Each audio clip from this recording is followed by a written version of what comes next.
The day before Christmas, my daughter looked me in the eye and said she didn't owe me anything. The words landed softer than a slap, but they stayed longer, like cold air trapped in my chest. I remember the glow of the tree behind her, the blinking lights, making everything feel unreal. I am 68 years old, and I have lived long enough to know that silence can be louder than shouting. My name is Margaret, though most people call me Maggie, and for a long time I believed that being needed was the same thing as being loved. That belief carried me through decades of ordinary days and quiet sacrifices, through a marriage, a widowhood, and the slow math of bills that never stopped coming. My husband Robert died 12 years ago, on a gray Tuesday that smelled like rain and hospital disinfectant. We had planned a simple retirement, nothing fancy. A small house we finished paying off, Sunday breakfasts, maybe a road trip west that we never took.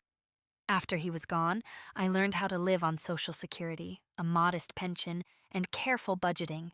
I kept every receipt in a manila folder, wrote checks by hand, balanced my bank statements at the kitchen table like it was a ritual of control. Linda was my only child. I raised her with packed lunches and late-night homework help, with money I didn't always have and patience I somehow found. When she grew up, married, and then divorced, I told myself families bend. They don't break.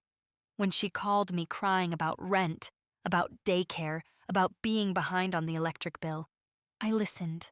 I transferred money, co-signed a lease once, then helped with a car payment. Each time, I told myself it was temporary. Each time, I kept the paperwork, not because I distrusted her, but because old habits die hard. By last winter, Linda and her teenage son were spending more nights at my house than their own apartment. Shoes by the door that weren't mine, food missing from the fridge, packages arriving with her name on them. I paid the property tax early that year, dipped into savings when the water heater broke, and added her phone line to my plan because it was cheaper that way. She promised she would help when she could. I nodded and smiled and swallowed the quiet worry that woke me at 3 a.m.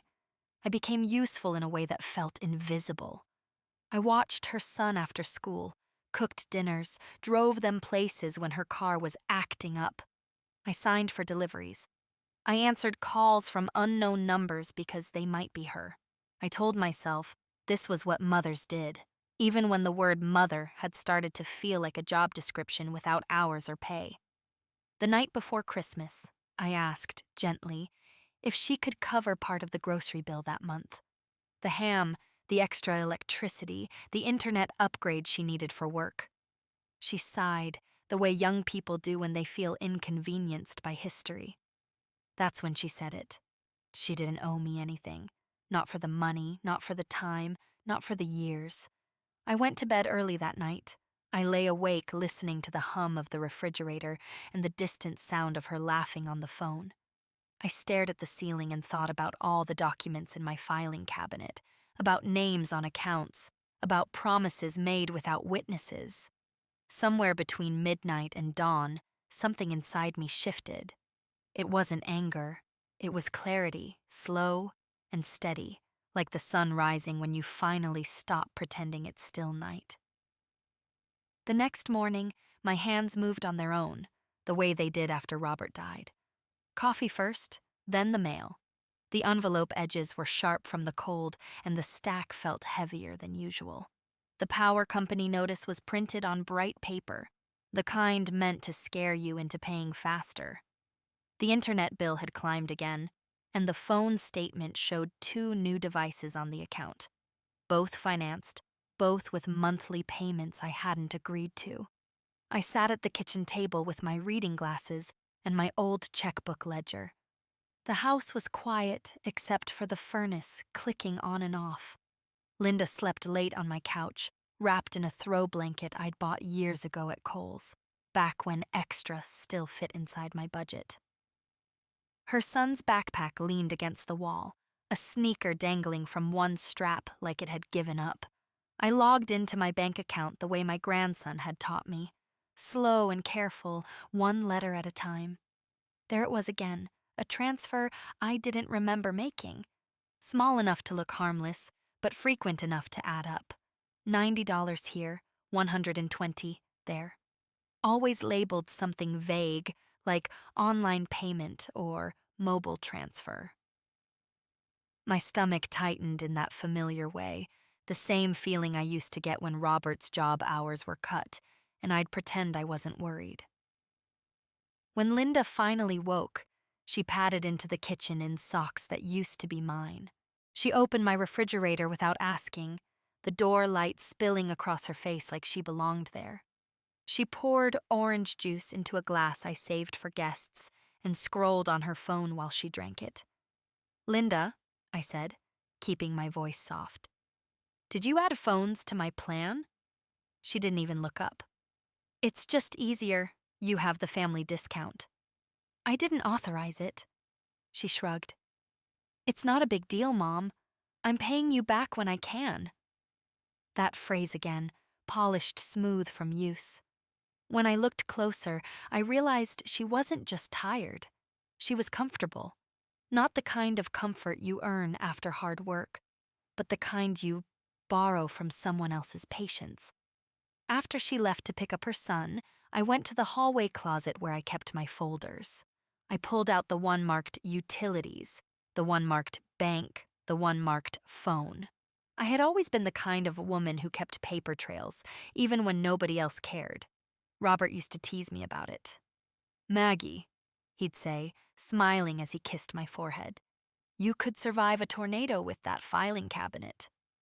I called the phone company and waited through tinny hold music until a young man answered, cheerful in a way that made me feel older than I already was. He asked for verification, then read out the changes on my account. 2 device upgrades, 2 lines, both authorized from my online login. He said the requests came from a password reset link sent to my email.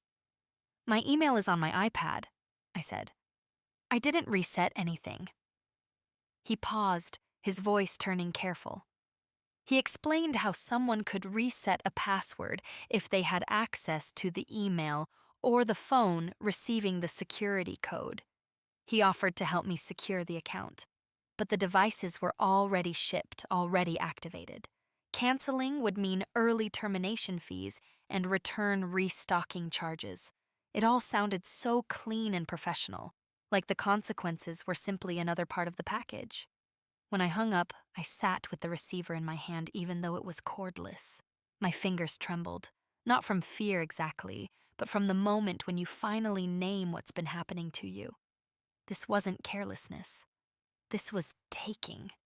In the afternoon, I went to the grocery store for last-minute Christmas things. The parking lot was crowded, car doors slamming, shopping carts rattling. Inside, holiday music played too loud, and everyone looked rushed and bright, like they were performing happiness. I stood in the checkout line with a small basket, coffee, eggs, a bag of clementines, and watched the total rise on the screen. I thought about Linda's delivered packages stacked by my front door, the glossy boxes with brand names that didn't match her "I'm struggling" stories. Back home, a delivery truck pulled up as I carried my bags inside. The driver set down 2 more boxes with Linda's name. I signed automatically, then stopped myself.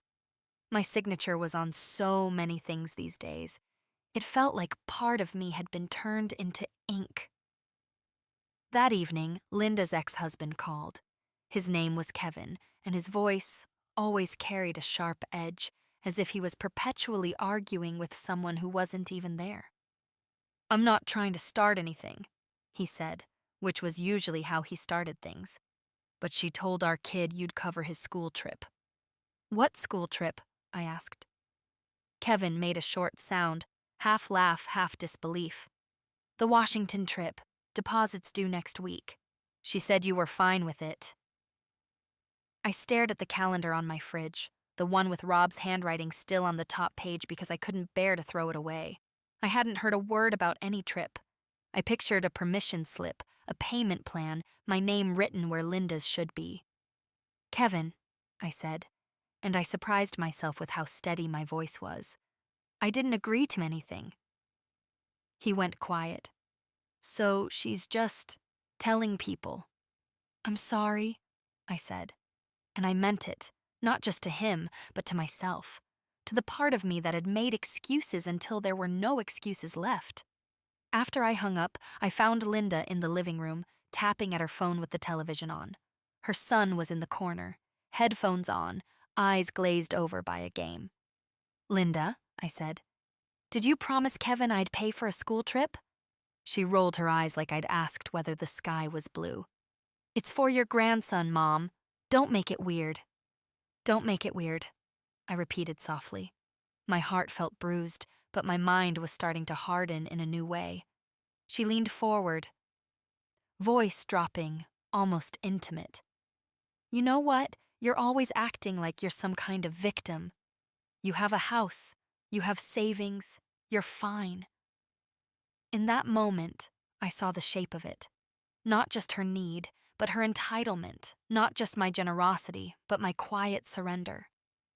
I thought about the password reset link, the transfers, the signatures, the way she'd said she didn't owe me anything, like motherhood was a vending machine and she'd already taken what she wanted. I went to my bedroom and closed the door. I sat on the edge of my bed and opened my laptop again. My hands didn't shake this time. I pulled up my bank statements, downloaded the last 6 months, and saved them into a folder with today's date. I changed passwords, email first, then banking, then the phone account, and wrote the new ones down in my little black notebook that stayed in my purse like a secret. Outside my door, I could hear Linda laughing again, the sound warm and careless. I looked around my room at the framed photo of Robert, at the quilt my mother stitched when I got married, at the quiet life I'd built and tried to protect with kindness. And for the first time in a long time, I didn't feel like I was bracing for another disappointment. I felt like I was waking up. I didn't sleep much that night. The house settled around me, wood popping softly as the temperature dropped, and every sound felt like a thought I hadn't finished yet. Sometime before dawn, I made tea and sat by the window, watching the streetlights blink off one by one. I realized I wasn't afraid of losing Linda anymore. I was afraid of losing myself. In the quiet, memories came without asking. Linda at 6 years old, holding my hand too tight on her first day of school. Linda at 16, slamming doors and then crying into my shoulder an hour later. When Robert died, she had stood beside me at the funeral, her arms stiff around my back, already half gone into her own life. I had told myself that letting go was love. I hadn't noticed when letting go turned into being pulled apart. After breakfast, I called my friend Eleanor. We've known each other since our 20s, the kind of friendship that survives distance, grief, and long silences. She listened without interrupting while I told her everything. The phones, the transfers, the promises made in my name. Maggie, she said finally, you're not helping her anymore. You're hiding her from consequences. The words stung because they felt true. I thanked her and hung up, then sat staring at my phone. Linda had already texted me a grocery list. No greeting, just items and brands like I was an app she could order from. I decided to go for a walk. The cold air woke my face, and the rhythm of my steps helped me think. I passed houses lit with Christmas decorations, families moving inside them like little scenes behind glass. I wondered how many quiet bargains were being made in those homes, how many unspoken debts were growing roots. When I came back, Linda was gone, but her laptop sat open on the dining table. I didn't touch it. I didn't need to. Next to it was a folder from her purse, papers half spilled out, a lease renewal notice for her apartment, past due, a credit card statement with late fees circled in red. And there it was, plain as day, a printed email confirmation for a phone upgrade sent to my email address, but forwarded to hers. I gathered the papers carefully and put them back exactly as I'd found them. My heart pounded, Not with rage, but with the weight of proof. This wasn't confusion. This was a system she'd built, brick by brick, assuming I would always be the foundation. That afternoon, I made an appointment with my bank for the next week. I chose an in-person meeting, not because I couldn't do it online, but because I wanted someone to look me in the eye while I explained. I also emailed a local attorney Eleanor recommended, someone who specialized in elder financial boundaries. Even typing that phrase made my throat tighten. When Linda came home, she was irritated, tossing her keys onto the counter. "Why did my phone log me out of everything?" she asked. "I changed my passwords," I said. She froze, just for a second. Then she laughed, sharp and dismissive. "Seriously? You're being dramatic." "No," I said, surprising us both. "I'm being careful." She stared at me like she was seeing a stranger. "After everything I'm dealing with, you choose now to do this?" I thought of Robert, of how he used to say that timing is just another excuse we use when we don't want to face the truth. I folded my hands and met her eyes. "I've dealt with things too," I said quietly. She scoffed and went to the bedroom, closing the door harder than necessary. I stood there for a long moment, listening to my own breathing. It felt steady, grounded. That night, as I lay in bed, I asked myself something I should have asked years ago. Have you ever realized too late that kindness, without limits, can turn into permission? The next few days moved like thick syrup. Christmas came and went with paper torn too fast and smiles that didn't reach anyone's eyes. I cooked out of habit, wrapped gifts out of duty, and listened to Linda talk as if nothing had changed. She posted photos of our dinner on social media with a caption about family time, and people left little heart emojis, like they were paying respects at a funeral they didn't know they'd attended. On December 27th, I drove to the bank in the pale winter morning, my windshield wipers squeaking over a thin frost. The lobby smelled faintly of carpet cleaner and coffee from a machine in the corner. A young teller pointed me toward a glass office where a woman named Denise waited with a tablet and a calm, professional smile. Denise didn't talk down to me. That mattered more than I expected. She asked me to explain what I'd noticed, and I slid my folder across the desk. 6 months of statements, highlighted transfers, screenshots of the phone account changes, a printed list of dates and amounts written in my careful handwriting. She studied everything, tapping notes into her system. "Mrs. Collins," she said, "these transfers appear to be initiated through online banking with valid credentials." "I know," I said. "That's part of the problem." She asked about anyone who might have access to my email, my phone, my devices. I heard myself say Linda's name out loud, in a bank office, under fluorescent lights, and it felt like lifting a stone I'd been carrying in my chest. Denise didn't react with shock, just with a kind of contained seriousness. She suggested a new account number, new debit card, and adding extra verification that couldn't be routed through my email alone. She also asked if I wanted to set up account alerts, so I'd receive text messages for any transfer, withdrawal, or new payee. "Yes," I said, "all of it." As she worked, she printed forms and pointed exactly where to sign. For the first time in months, my signature felt like it belonged to me again. Before I left, Denise lowered her voice. "I'm not a lawyer," she said, "but if you feel pressured or unsafe financially, there are protections. You're doing the right thing by documenting." Outside, my breath fogged in the cold, and my hands shook as I unlocked the car. Not because I was unsure, but because certainty can still hurt. That afternoon, Linda called me from the grocery store. I could hear carts clattering and a baby crying somewhere in the background. "Hey," she said, sweet as syrup. "My card got declined. Did you freeze the account?" I opened a new one. I said. There was a pause, too long, then the sweetness fell away. Are you kidding me? I'm standing here with a line behind me. I'm not responsible for your purchases, I said. You're doing this to punish me, she snapped. I stared at the wall calendar, at the empty square where I'd once penciled in, "Help Linda," like it was a fixed appointment. I'm doing this to protect myself. Her voice rose. Protect yourself from what, Mom? From your own daughter? From your own daughter. The words felt like a trap meant to make me ashamed of reality. I stayed quiet long enough for her to hear my silence. Then she changed tactics, fast, like someone flipping through a deck of cards. Fine, she said. I'll just talk to your insurance company. Since I live there, I should be listed. It's only fair. My stomach dropped. You don't live here, I said. I do, she replied, too quickly. Most nights.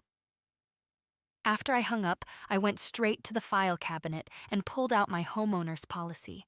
I'd renewed it in October, paid in full by check. I found the number on the back and called the agent. Her name was Marcia, and she remembered me from years of polite phone calls and on-time payments. Marcia, I said, I need to confirm who is listed as a resident in my home. There was a brief typing sound. Just you, Margaret. Good, I said, and my voice sounded steadier than I felt. Please make a note in my file. No one is authorized to make changes except me, in person, with ID. Marcia didn't ask why. She just said, absolutely, like she'd heard stories like mine before. That evening, Linda came home with her jaw clenched and her cheeks red from the cold. She didn't take off her coat. She stood in my kitchen like she owned the air. You embarrassed me, she said. I set down the dish towel I'd been folding. I didn't do anything to you, I said. I stopped letting you do things to me. Her eyes narrowed. So what now? You're going to throw me out? I looked past her at the coats on my hooks, at the scuffed floor where Robert's work boots used to sit, at the small life I'd kept running while everyone else took shortcuts through it. My heart hurt, but it wasn't soft anymore. I'm going to set rules, I said, careful with my words. And they're going to be real, not the kind you laugh at. She laughed anyway, but it sounded thin. You can't even say no to your grandson. I thought of the school trip deposit she'd promised in my name, the phone upgrades, the forwarded email. I thought of Denise at the bank, Marcia at the insurance office, Eleanor's voice telling me I was hiding Linda from consequences. Linda stepped closer, lowering her voice. If you do this, she said, people will find out what kind of mother you are. And that was the moment I understood her last weapon wasn't money. It was my reputation, my guilt, the story she could tell if I didn't keep funding the version of her life she wanted to show the world. I didn't raise my voice. I didn't have to. Let them find out, I said softly. I'm done being afraid of my own name. The next morning, I found my old fear waiting for me in the kitchen, sitting right beside the sugar bowl. It looked like my mother's voice, my church friends' opinions, the way neighbors smile and pretend they don't see bruises that aren't visible. Linda had left early, slamming the door so hard the wreath bobbed on its hook. Her son stayed home, pretending to be sick, and I knew he was just trying to disappear. I made him oatmeal and set it down in front of him without a lecture. He ate quietly, eyes fixed on the table. When he finally spoke, it came out small. Mom says you're mad at her. I'm not mad at you, I said. He nodded, like that was the only part he could accept. Then he asked, Are we gonna have to leave? The question pinched my heart. It wasn't his fault he'd been raised inside a storm. I reached across the table and covered his hand with mine, my skin thin and warm over his young knuckles. I'm going to make sure everyone is safe, I said, including me. After he went back to the couch, I opened the curtains and let in the pale winter light. Then I opened my laptop and typed the attorney's name Eleanor had given me. Her office wasn't far, just a few streets past the courthouse, above a small bakery that smelled like cinnamon even from the sidewalk. The receptionist's voice was calm, practiced. She offered me an appointment that afternoon, and I took it before I could talk myself out of it. I wore my good coat, the one Robert bought me on our 20th anniversary, and I drove slowly, both hands on the wheel. In the waiting room, there was a bowl of peppermints and a stack of outdated magazines. A framed certificate hung on the wall, and beneath it, a simple sign about confidentiality. That sign made me exhale. My shame had been living in open air for too long. Attorney Susan Hart was in her 50s, with silver-streaked hair pulled back and glasses that made her look like someone who could read a lie from across the room. She shook my hand and called me Margaret. Not dear, not honey. That mattered too. I told her everything, not in dramatic waves, but in dates, amounts, and details. I handed her my folder. She flipped through my statements, my screenshots, my phone account notes, the email forward confirmation I'd memorized so I wouldn't have to keep holding the paper like a wound. "This is financial exploitation," she said quietly. Hearing it named by someone with a law license felt like a door opening. It didn't make me happy. It made me steady. Susan explained what my options were, and she was careful with each word. She talked about revoking any informal permission Linda might claim. She talked about written notice and boundaries that could be enforced.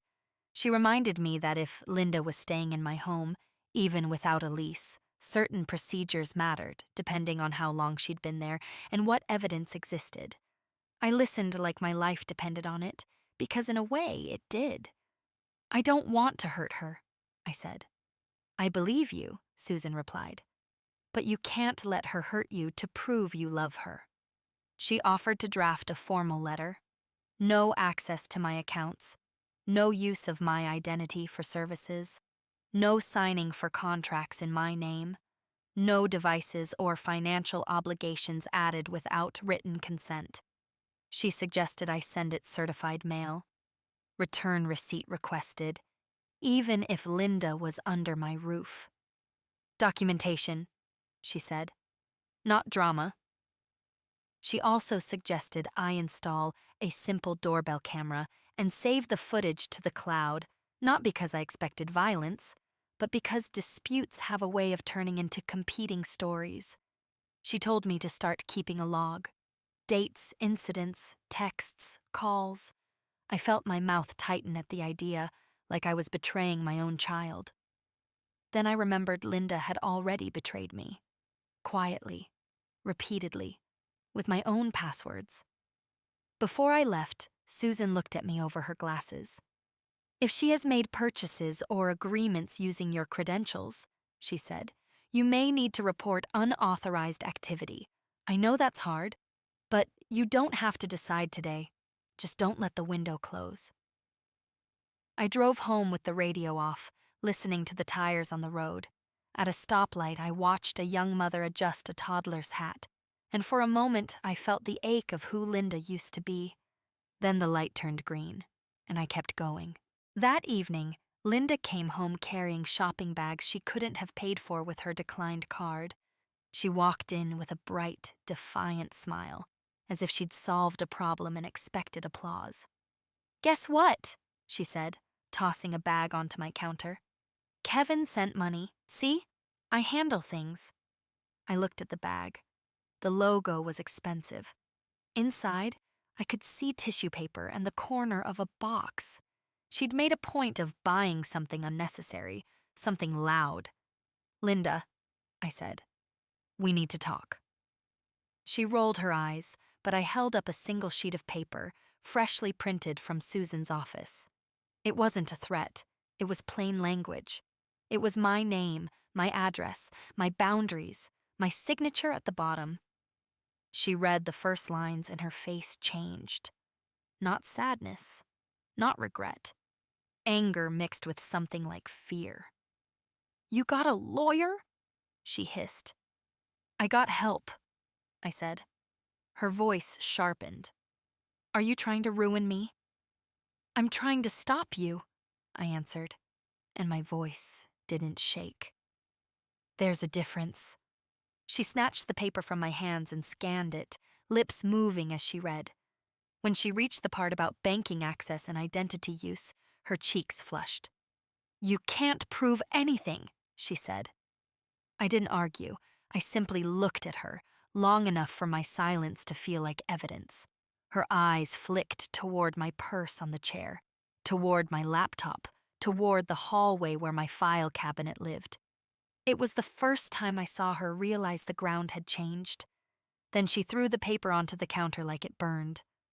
Fine, she said too loud. If you want to play like that, don't expect me to take care of you when you're old. I almost laughed, not because it was funny, but because it was such a cruel misunderstanding of reality.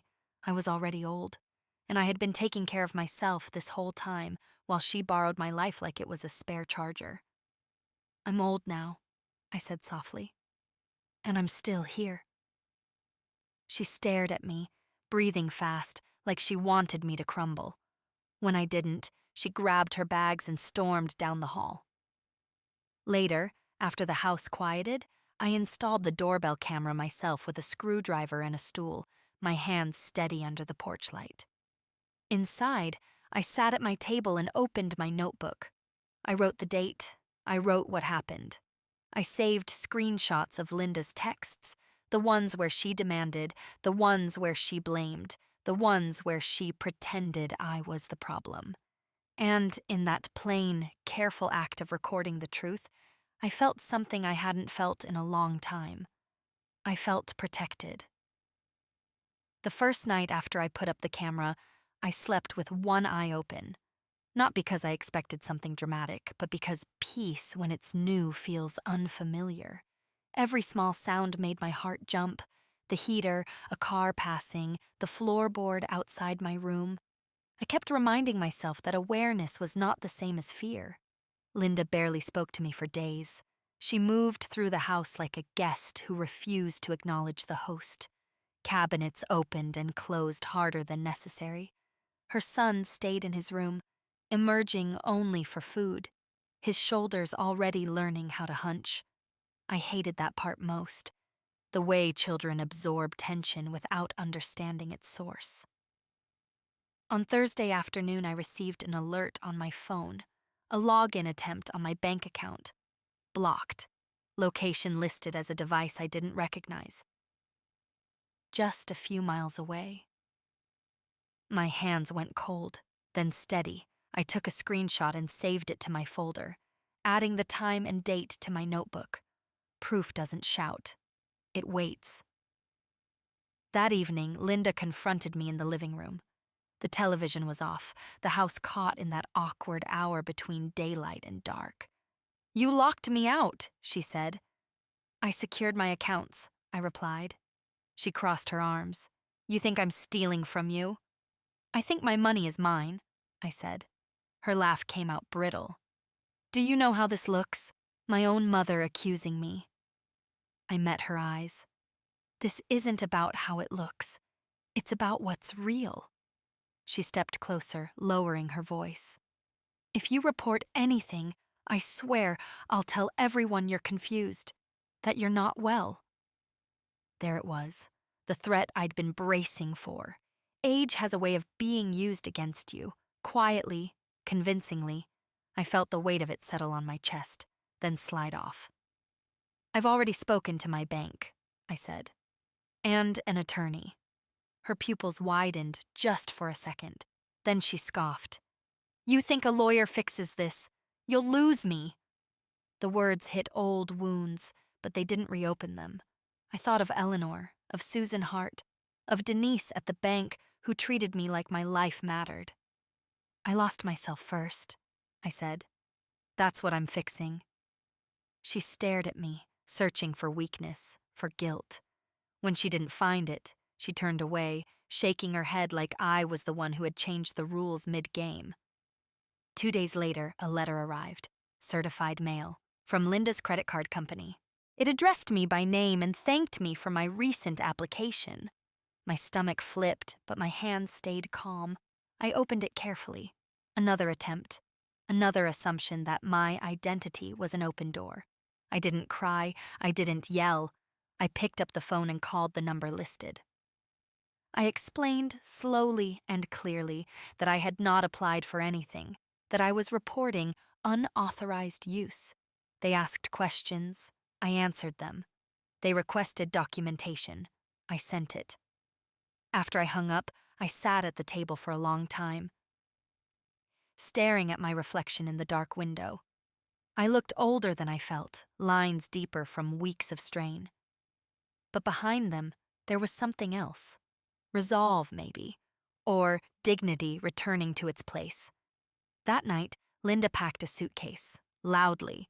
She didn't ask where she'd go. She wanted me to stop her. When she reached the door, she paused. "You're really doing this?" she said. "I'm really stopping," I replied. She left without another word. The door closed with a sound that echoed through the house, not like a slam, but like punctuation. Her son stayed. He stood in the hallway, eyes wide, holding his backpack. "She said I could stay," he whispered. "If that's okay." I nodded, my throat tight. "You're safe here." After he went to bed, I sat alone in the living room, the lamp casting a soft circle of light. My phone buzzed with messages from unknown numbers, accusations wrapped in concern, questions disguised as gossip. I didn't answer. I saved them. Have you ever felt the moment when love and truth finally separate, and you're forced to choose which one you can live without? I turned off the lamp and went to bed, exhausted but clear. For the first time in months, the house felt like it belonged to me again. The morning after Linda left, the house sounded different, not quieter exactly, but cleaner, like the air had stopped holding its breath. I made coffee and noticed how my hands didn't rush. I didn't keep checking my phone. I didn't brace for a complaint before the day even started.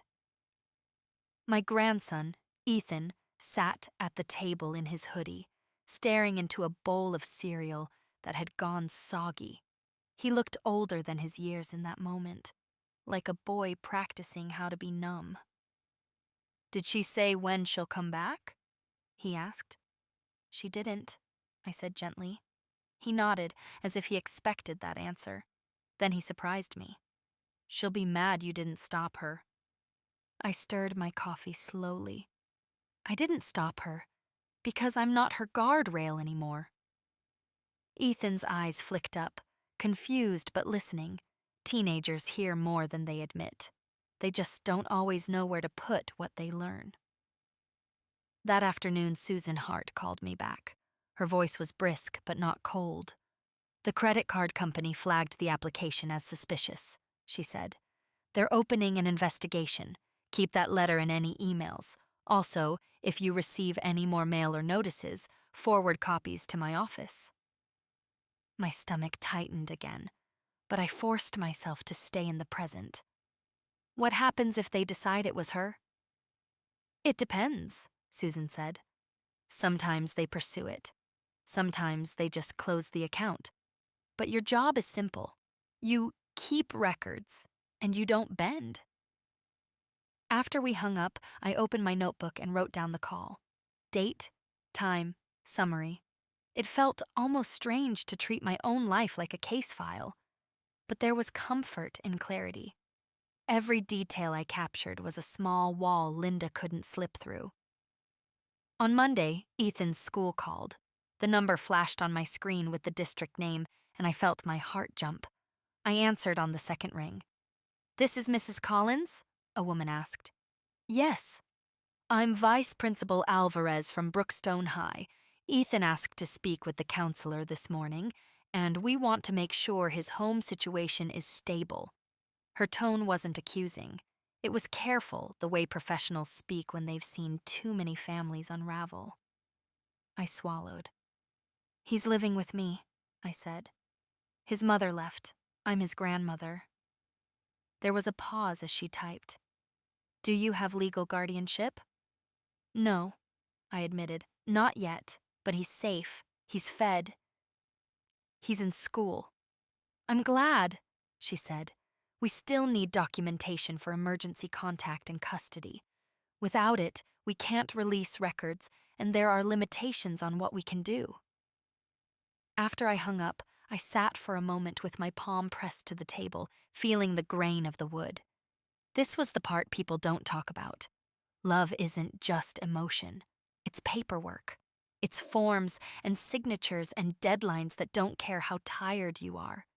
Susan helped me draft a temporary caregiver authorization, something our state allowed without going to court right away. I printed it, signed it, and then called Linda. My finger hovered over her name before I pressed. She answered on the third ring, voice sharp. What? I need you to sign a caregiver form for Ethan, I said, so I can speak with his school and handle medical things if needed. A short, bitter laugh. So now you want my signature. I want what's best for your son, I replied. Silence then. You're using him against me.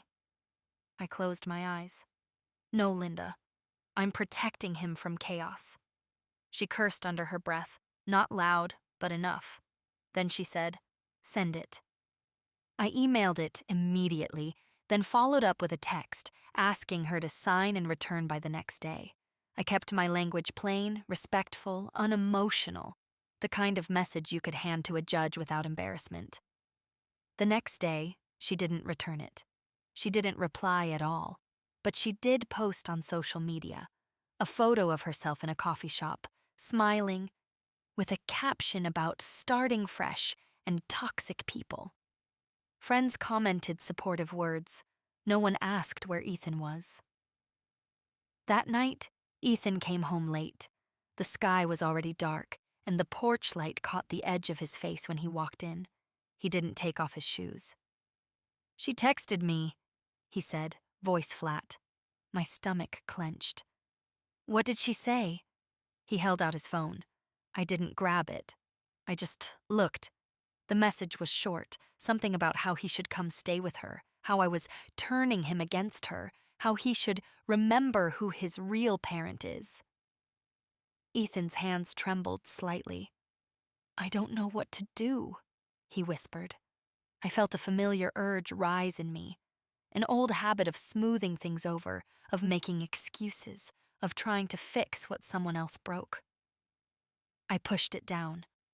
You don't have to decide tonight, I said. You can breathe first. He blinked fast, like tears wanted to be there but didn't know if they were allowed. She says you're trying to make her look bad. I leaned forward, keeping my voice low. Ethan, I'm not trying to make anyone look like anything. I'm trying to make sure you have a stable place to live, a place where you're not worried every day. He stared at the floor, then nodded once, a tiny movement, but it felt like trust. 2 days later, a police officer knocked on my door. I opened it slowly, my heart pounding, the doorbell camera blinking. The officer was polite, mid-30s, with tired eyes and a notepad in hand. Ma'am, he said, we received a welfare check request. Someone reported a minor being kept from his mother. I didn't argue. I didn't panic. I stepped back and let him see into the house. My grandson lives here, I said calmly. He's in his room doing homework. His mother left voluntarily. I have documentation in progress, and I can show you communication from his school. The officer nodded. May I speak with him? Of course, I said. Ethan came to the hallway, shoulders tight, but he answered the officer's questions clearly. He said he was safe. He said he had food. He said he was going to school.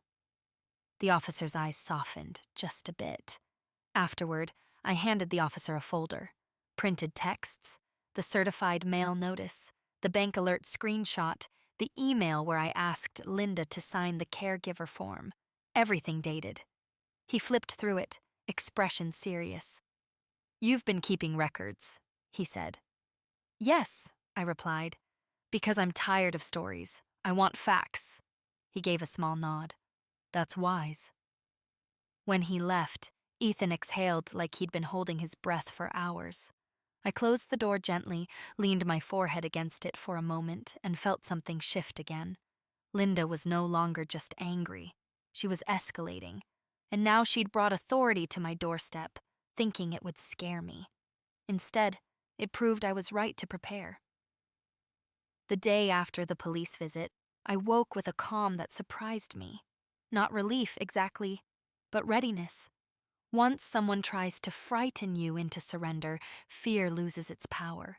It becomes information. Ethan left for school quietly, his backpack zipped all the way up like armor. I watched him walk down the driveway, shoulders squared against the cold, and I made myself a promise I didn't say out loud. I would not let chaos be the loudest adult in his life. By mid-morning, Susan Hart had already returned my voicemail. She had a way of speaking that cut through panic without dismissing it. The welfare check was predictable, she said. It doesn't hurt you. In fact, it helps establish a pattern. A pattern of what? I asked. Of escalation when boundaries are enforced, she replied, which is exactly what courts look at. That afternoon, I sat in her office again, the bakery downstairs sending up the smell of fresh bread. This time, the folder I handed her was thicker. School emails, the police officer's card, printouts of Linda's texts to Ethan, screenshots of her social media posts with timestamps, even a copy of the caregiver form I'd sent and the lack of response. Susan read everything carefully, then leaned back in her chair. We should file for temporary guardianship, she said. The word guardianship landed heavy in my chest.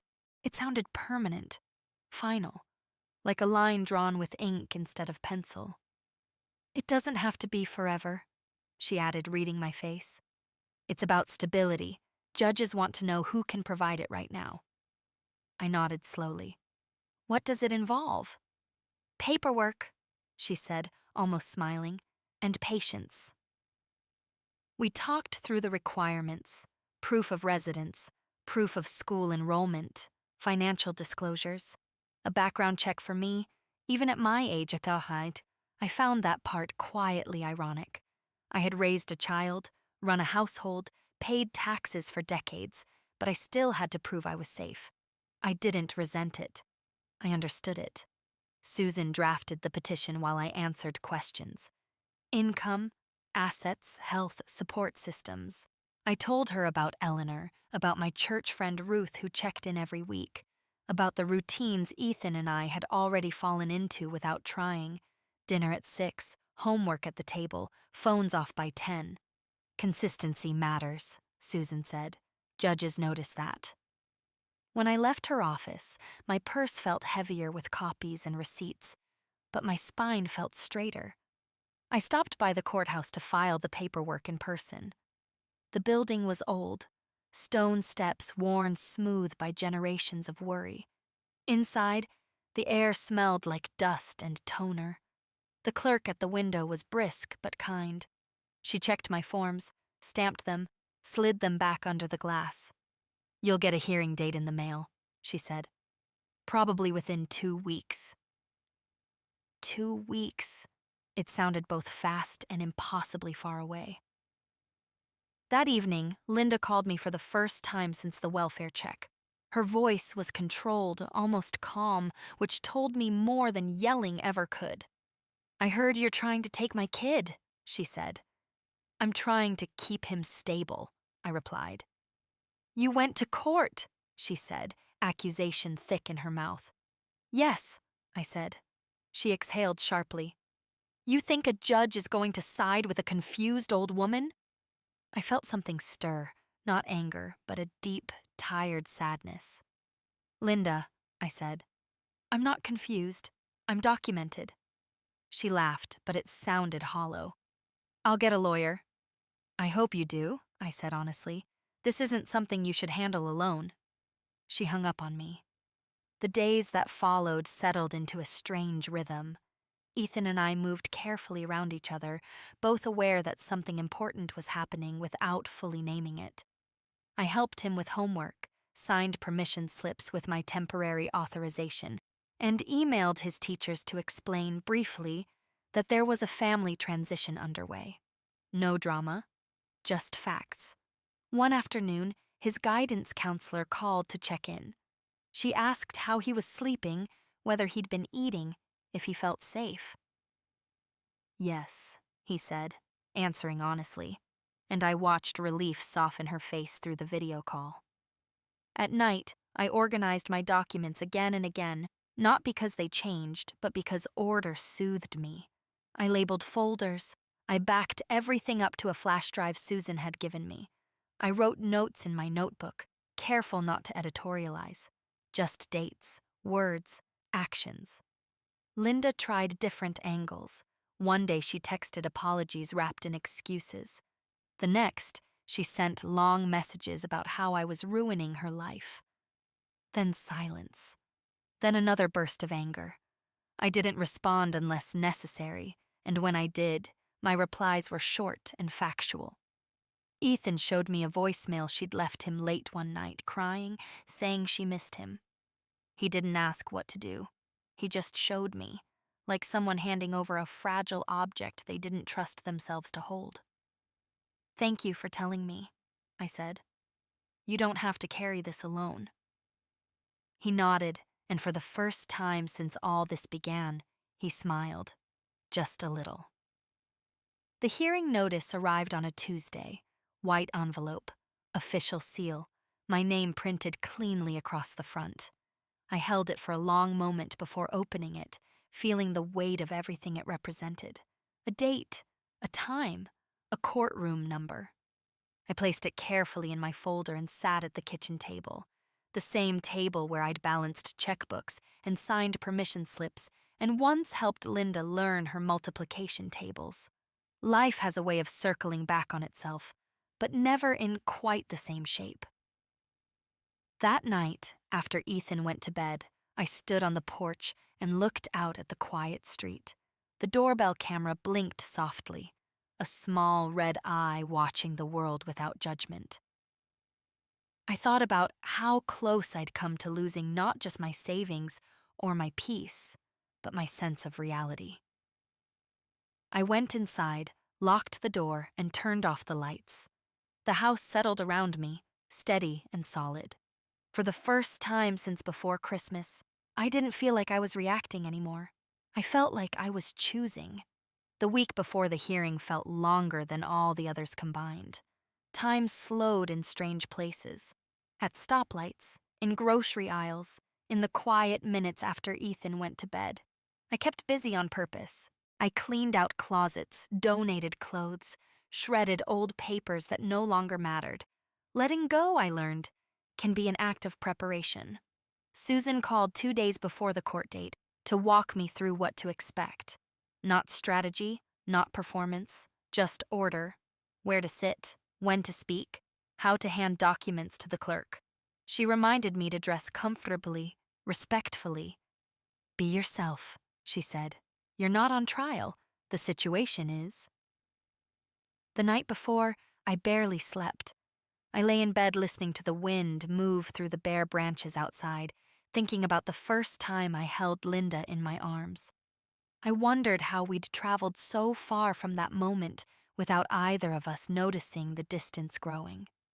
Regret tried to settle in, but I didn't let it stay. Regret changes nothing. Responsibility does.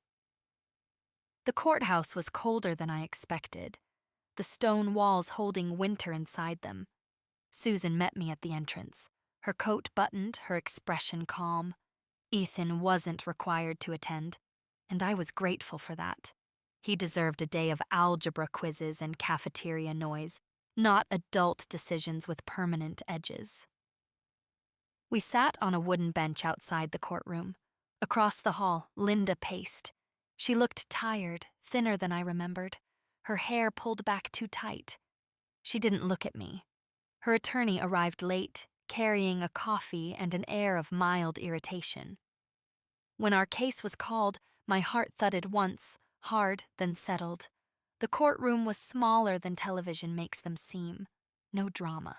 Just a judge, a clerk, a flag in the corner, and the quiet gravity of decisions being made every day. The judge was a woman about my age, maybe a little younger. She wore reading glasses low on her nose and spoke in a voice that suggested she had seen every version of this story. Susan spoke first, briefly. She outlined the timeline, the financial issues, the living arrangement, the welfare check, the school involvement.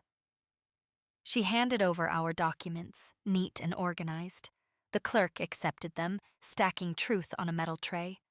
Linda's attorney argued that I was overreacting, that families help each other, that misunderstandings happen. Linda nodded along, arms crossed, eyes fixed straight ahead. Then the judge asked me to speak. I stood slowly, aware of my age, my body, the room. I didn't rush. "My name is Margaret Collins," I said. "I am 68 years old. I am Ethan's grandmother.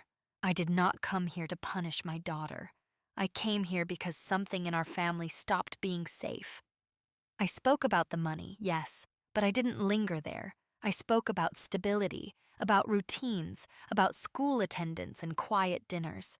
I spoke about boundaries and how love without them can collapse under its own weight. I spoke about documentation, not accusations. When I finished, the judge asked Linda a few questions. Simple ones. Where she was living, how she planned to provide for Ethan, why she hadn't signed the caregiver form. Linda's answers came quickly at first, then tangled. Her words tripped over each other. Plans without details, promises without structure. The judge listened without interruption. After a pause that felt like a held breath, she spoke. "This court is granting temporary guardianship to the grandmother," she said. "Effective immediately. This decision is based on stability, documentation, and the best interests of the child." Linda's head snapped up. Her mouth opened, then closed. Shock crossed her face, followed by something like disbelief. "This does not terminate parental rights," the judge continued. "It provides time for Miss Collins to maintain consistency, and time for the mother to demonstrate readiness." She set a review date, 90 days, clear expectations, clear steps. The gavel didn't slam. It tapped once, almost gently, but the sound echoed all the same. Outside the courtroom, Linda finally looked at me. Her eyes were wet, her anger drained into something raw. "You really did this," she said. "I really protected him," I replied. She turned and walked away without another word. Susan squeezed my arm. "You did well," she said. I didn't feel victorious. I felt finished, like a long argument had finally reached its period. That afternoon, I picked Ethan up from school. He climbed into the car and started talking about a science project, then stopped, reading my face. "It's okay," I said. "Everything's okay."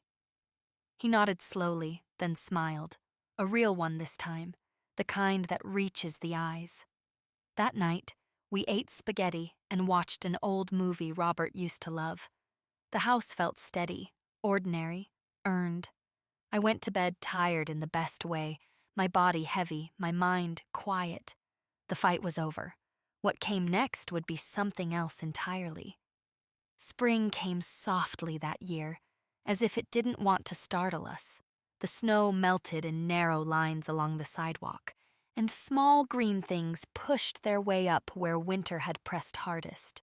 I noticed them on my morning walks, the way life insists without asking permission. 90 days passed more quickly than I expected. Ethan settled into routines the way children do when they finally feel safe enough to stop scanning the room. He joined the chess club. He started leaving his shoes by the door instead of carrying them to his room like he might need to run.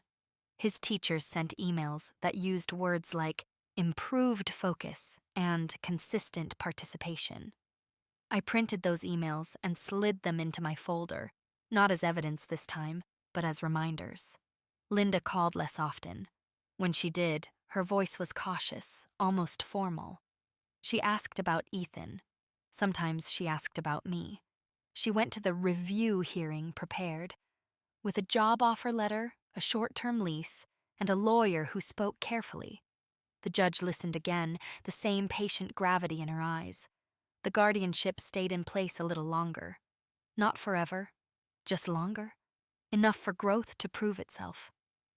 Afterward, Linda and I stood in the hallway alone. No yelling, no accusations, just a quiet distance that felt earned.